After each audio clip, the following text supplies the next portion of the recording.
क्या आपको पता है कि साल 1975 को बंगाल के एक न्यूज़पेपर ने एक ऐसा आर्टिकल छापा जिसने दुनिया भर के कई एक्सप्लोरर्स का ध्यान अपनी तरफ खींच लिया। इतना ही नहीं, इस आर्टिकल के छपने के बाद इंडिया और चाइना ने अपने अपने कई सारे सर्च मिशंस किए।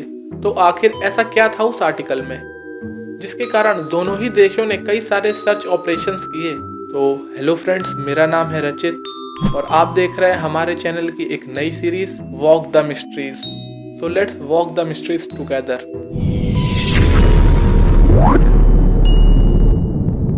तो 1975 में छपे उस आर्टिकल में एक government official doctor Roy, his name was changed in the article due to privacy reasons, के साथ हुआ एक पूरा इंसिडेंट उन्होंने बताया था।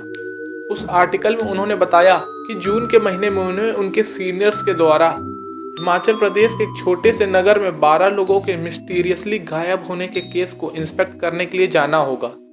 जहां पर जाने पे वो इंस्पेक्शन के दौरान कैसे कुछ इंसिडेंट के कारण वो सिद्ध आश्रम पहुंच गए। अब मैं ये तो नहीं कह सकता कि वो सच बोल रहे थे या झूठ, बट इस आर्टिकल के आने के बाद सिद्ध आश्रम को ढूंढने की एक रेस शुरू हो चुकी थी, जिसमें चाइना और इंडिया ही नहीं बल्कि अमेरिका की CIA की भी नजर थी। तो आखिर ऐसा क्या खास था सिद्ध आश्रम में?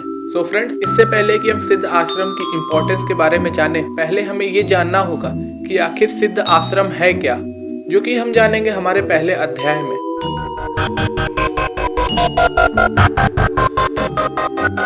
सिद्ध आश्रम, जिसे कई सारे लोगों द्वारा ज्ञानगंज या शंभाला भी कहा जाता है, ये एक ऐसी जगह है जहाँ पर कहा जाता है कि दुनिया के सभी महान योगी साधु रहते हैं और वहाँ साधना करते हैं। और इस जगह की ये भी मान्यता है कि परशुराम भी यहाँ पर हैं। वैसे तो इस जगह की एग्जैक्ट लोकेशन किसी को ज्ञात नहीं है, लेकिन इसके लोकेशन को लेके 2 ट्रेडिशंस में बताया गया है। जैसे कि हमारे फर्स्ट ट्रेडिशन के अनुसार ये जगह हिमालय की घाटियों में कहीं छुपी हुई है। वहीं हमारे तिब्बत के लोगों का मानना है कि ये जगह तिब्बतियन रीजन और कैलाश पर्वत के आसपास के एरिया में ही कहीं पर है।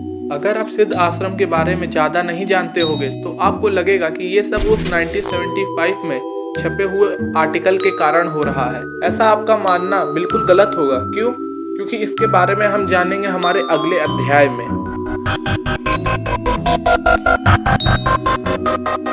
सिद्ध आश्रम, हम अगर इसे हमारे एंशिएंट लिटरेचर में देखें तो हमें इसका संदर्भ रामायण, महाभारत और पुराणों में भी देखने को मिलता है। वाल्मीकि जी की रामायण में ये बताया गया है कि ऋषि विश्वामित्र का आश्रम भी सिद्ध आश्रम में था और ऋषि विश्वामित्र के आने के पहले वहां पर विष्णु जी के वमन अवतार की पूजा की जाती थी, जहां पर वो भगवान राम और उनके छोटे भाई लक्ष्मण को लेकर गए थे राक्षसों का वध कराने के लिए, जो कि धार्मिक कार्यों में बाधा बन रहे थे।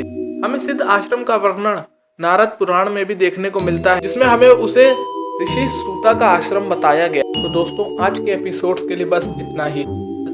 मैं जानता हूँ कि हमारा पहला एपिसोड काफी ज्यादा छोटा रहा है, लेकिन हमारे आने वाले इस सीरीज के लिए बाकी सारे एपिसोड्स अराउंड 10 to 15 मिनट्स के हुआ करेंगे।